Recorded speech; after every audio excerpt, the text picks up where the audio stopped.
Deficit budget के नाम से पढ़ाई है ना। उसी में ये बताया गया होगा, मैं आपको समरी बता दूं कि वो यूनिट हो चुकी है।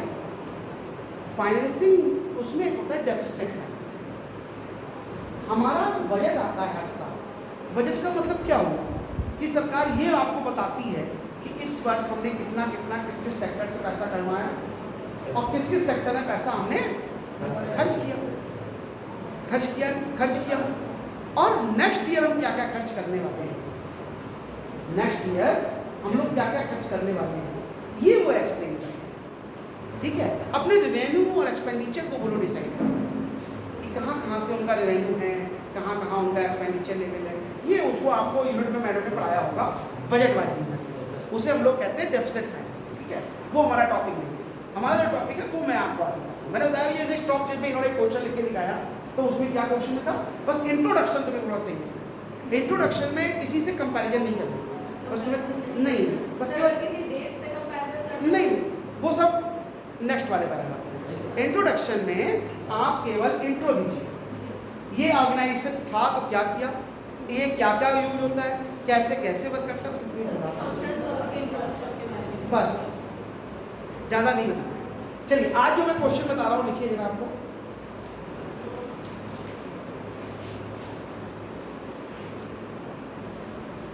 क्वेश्चन, हाँ क्वेश्चन लिखिए।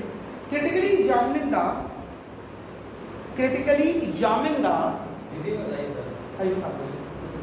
पहले इंग्लिश में लिखो। Critically examine the need of development banks, लिख लिया करो इंग्लिश में, need of development banks to achieve, need of development banks in India to achieve $5 trillion budget target, $5 trillion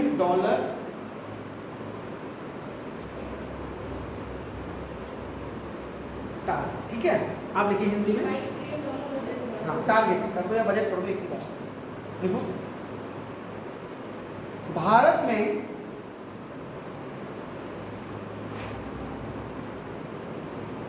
$5 trillion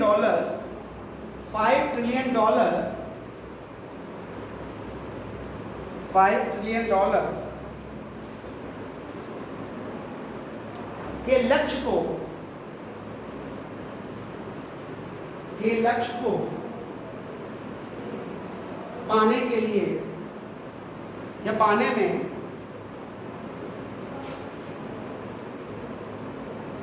विकास बैंकों की आवश्यकता, विकास बैंकों की आवश्यकता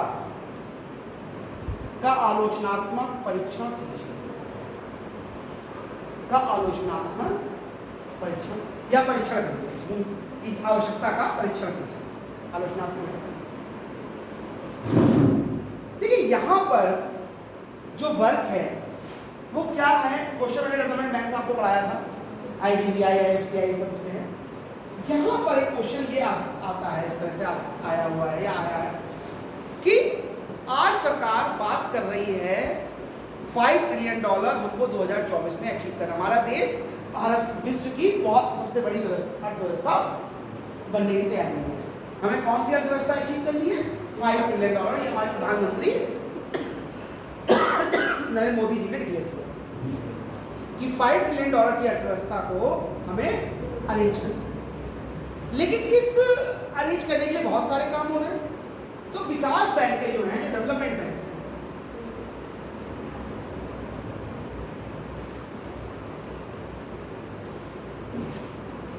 इनका क्या है? डेवलपमेंट बैंक से क्या तात्पर्य है?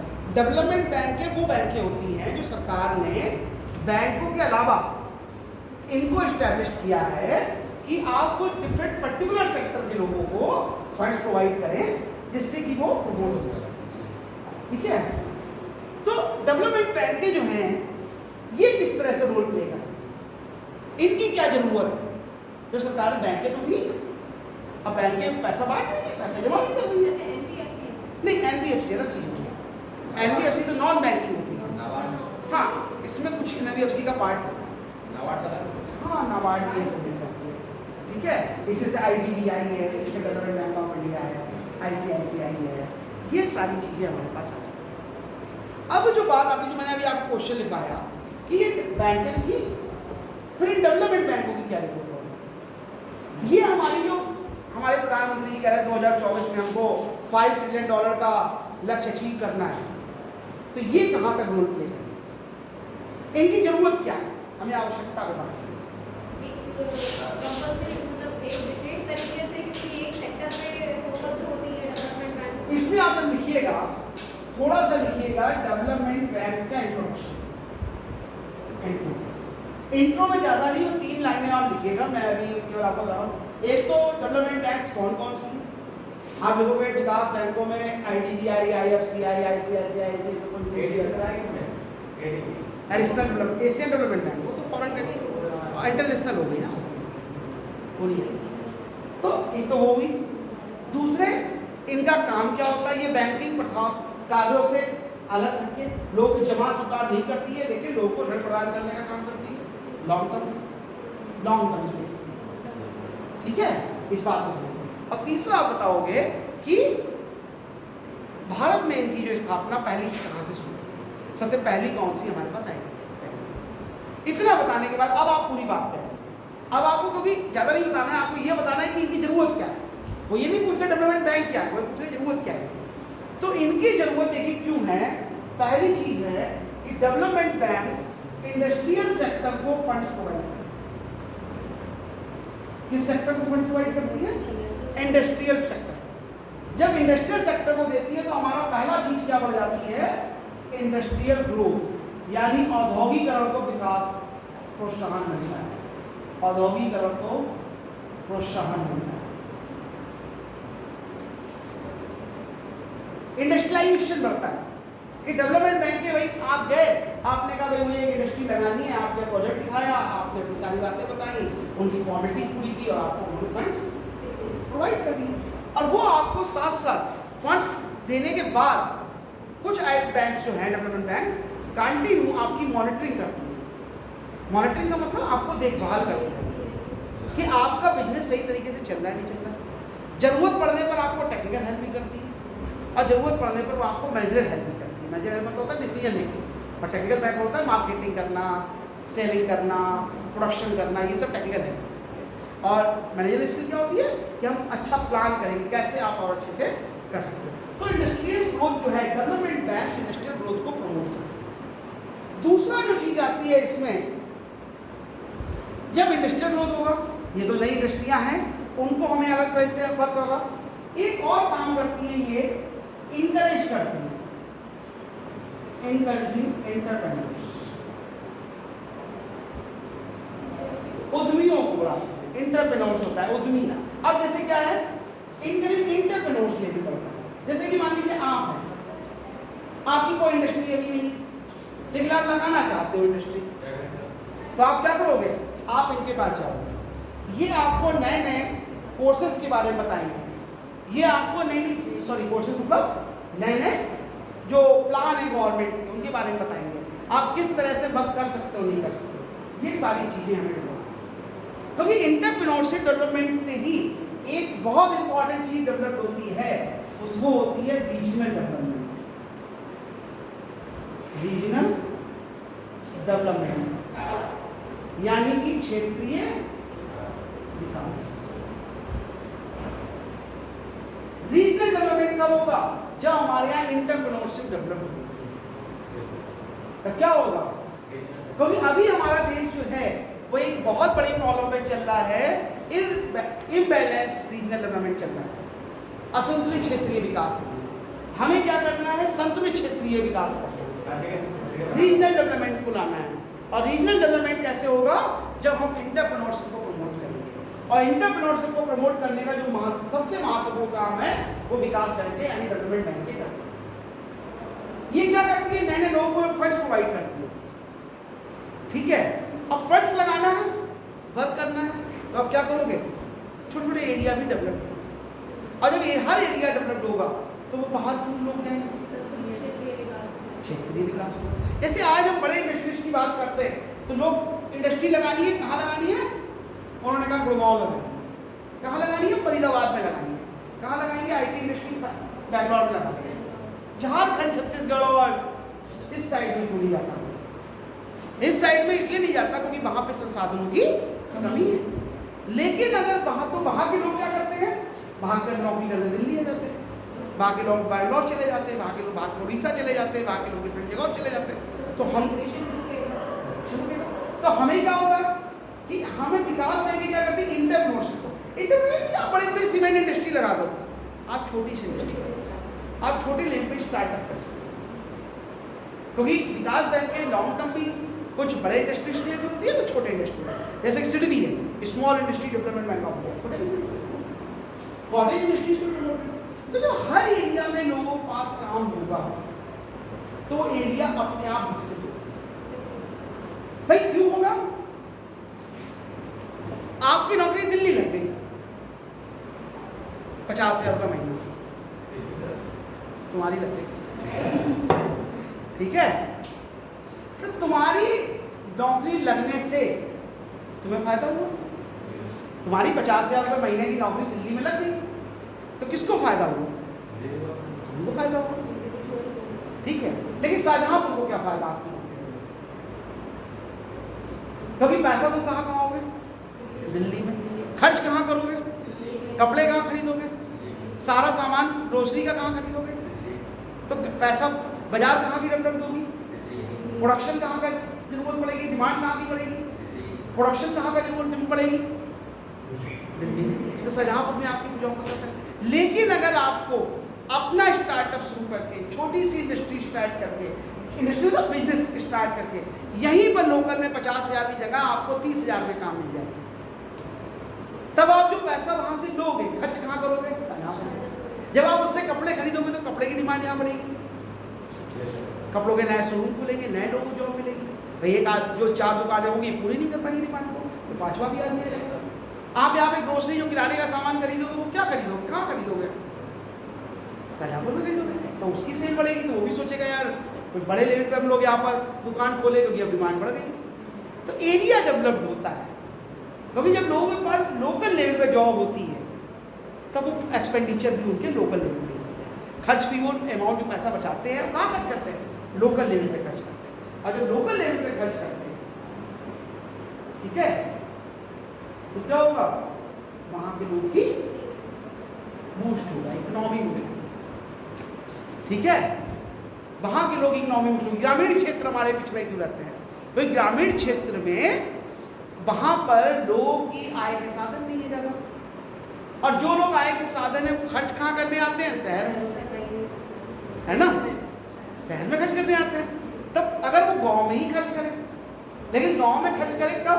जब वहीं पर उन्हें वो प्रोडक्ट मिल जाए। तो प्रोडक्ट कब मिलेगा? कि उस एरिया में लोग अपना अपना नया व्यवसाय स्थापित करें। जब गांव के व्यक्ति को शहर आने की जरूरत नहीं पड़ेगी, वो गांव में ही खरीदेगा, पैसे गांव में ही खर्च करने शुरू कर देगा, तो गांव का उस गांव का विकास होगा।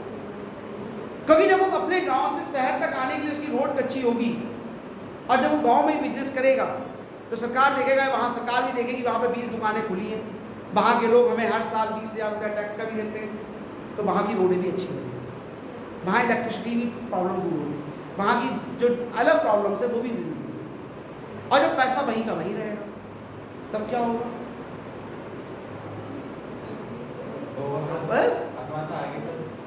क्यों आसमान तक नहीं? जब आप शाहजहांपुर में कमा के शाहजहांपुर के लोगों को पैसा अपना दे रहे हो तो आसमान का क्यों? आसमान तो क्षेत्रीय विकास हो जाएगा। तो हमें क्या करना है? डेवलपमेंट बैंकों का काम पहला क्या था? औद्योगिकरण को बढ़ावा देना है, जिससे लोग अंदर जब इंडस्ट्रियलाइजेशन होता है तो हमारे पास 3 फायदे होते हैं इंडस्ट्रियलाइजेशन। पहला, लोगों को जॉब मिलती है, हमारे यहाँ लेवल ऑफ एम्प्लॉयमेंट बढ़ता है। दूसरा, सरकारी टैक्स बढ़ता है, कर बढ़ता है। और ये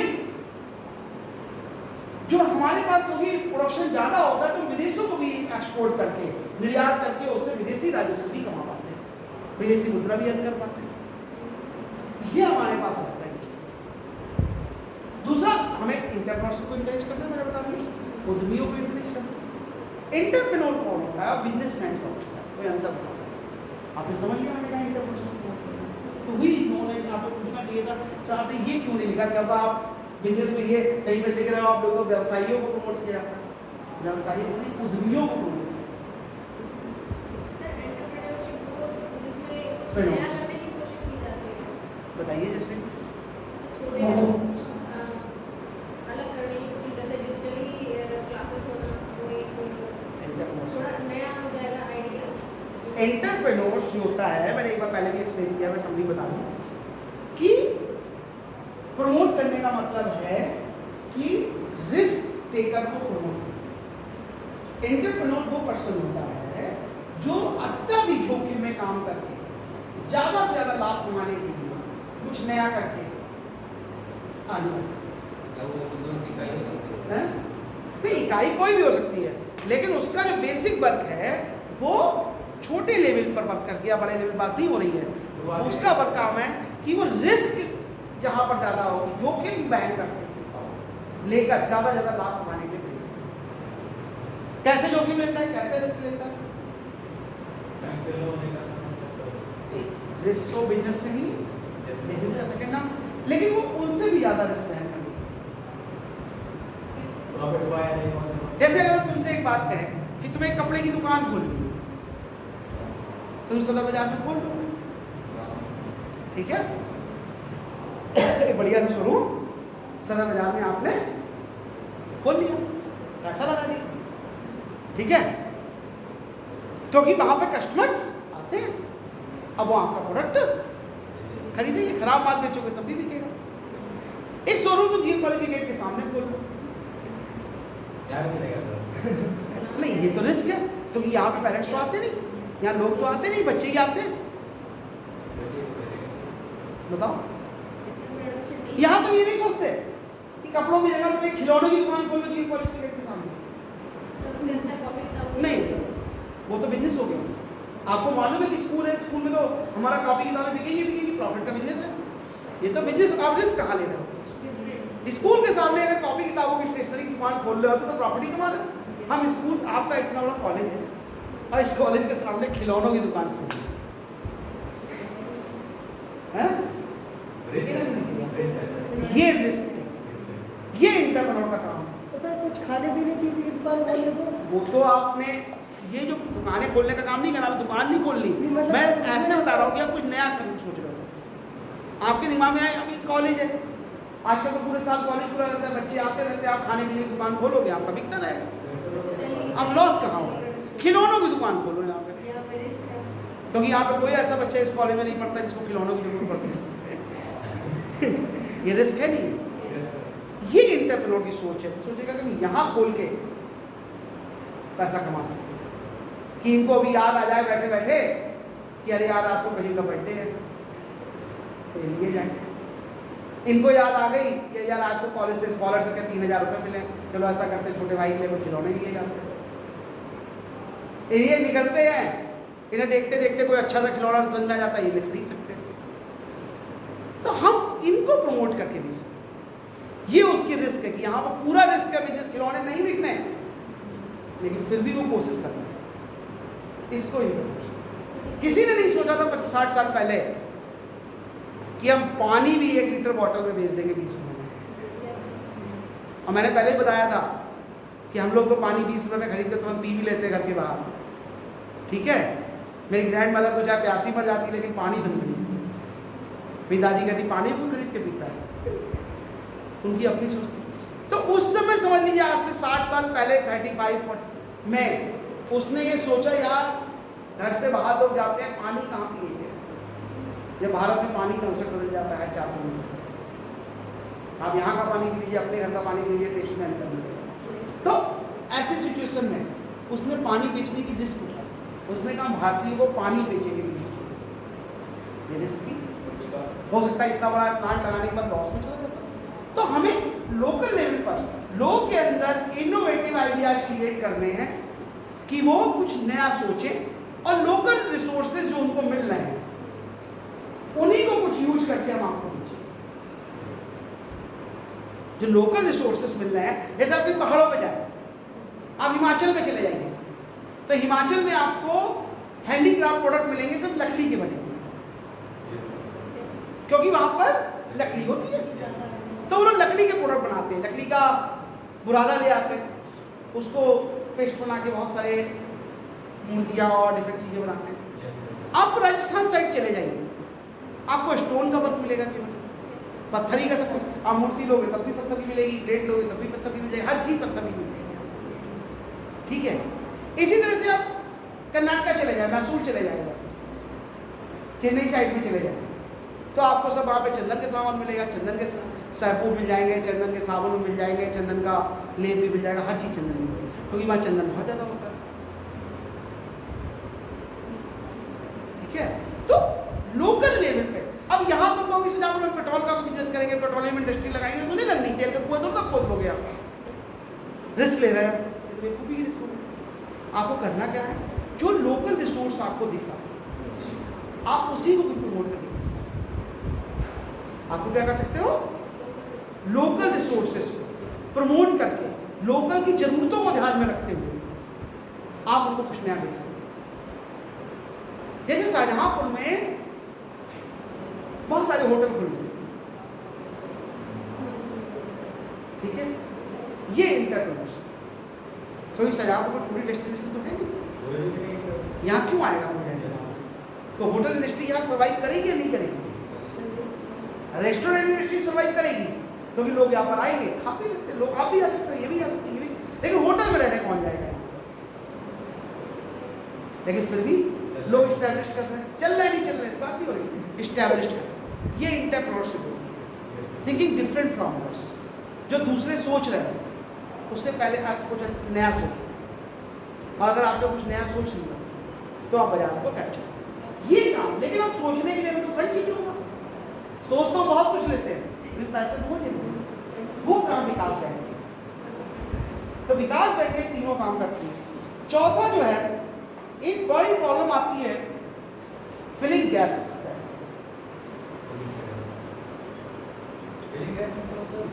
अंतराल को कम करती है। इसी में डालना है, हाँ इसी में चलेंगे, 5-6 पॉइंट बता रहे हैं। गैप कम करती है, फिलिंग गैप, अंतराल, गैप ना अंतराल। क्या हुआ, मैंने भी क्वेश्चन आपसे पूछा, कहा था कि जब बैंकें हैं तो डेवलपमेंट बैंकों की क्या ज़रूरत है? तो बात यहाँ पर ये आती है कि बैंकों के पास अपना इतना काम है कि उनको डिपॉजिट भी देखना है, उनको एग्रीकल्चर भी देखना है, उनको प्राइमरी सेक्टर भी देखना है, सेकेंडरी सेक्टर भी देखना है, सर्विस सेक्टर भी देखना है, और उसके अलावा भी बहुत सारे एजेंसी वर्क भी देखना है। तो उनके पास इतना टाइम नहीं होता कि वो किसी एक पर्टिकुलर इंडस्ट्रियल सेक्टर पर फोकस कर सके।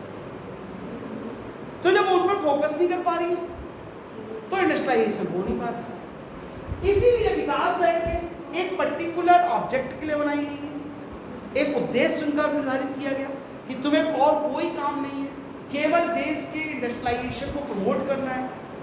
तो जो गैप है बैंकों के थ्रू, जो हमारा और इंडस्ट्रियल सेक्टर के बीच में गैप क्रिएट होगा, उसको फिल करने में काम किया। ठीक है भाई, एक आदमी बैंक है, बैंक को आप जमा भी करने गए, ये लोन भी लेने जा रहा है, वो ड्राफ्ट बनवाने जा रही है, ये कह रही है हमारे शेयर भी ट्रांसफर कर दो, वो अपने फॉर्म भी खरीदने जा रहा है। इतने सारे वर्क बैंक के लिए संभव नहीं है कि वो कर पाए। तब उस गैप को खत्म करने के लिए, जो गैप था आपस में, उसको कम करने के लिए जस्ट इसे ऑफ कर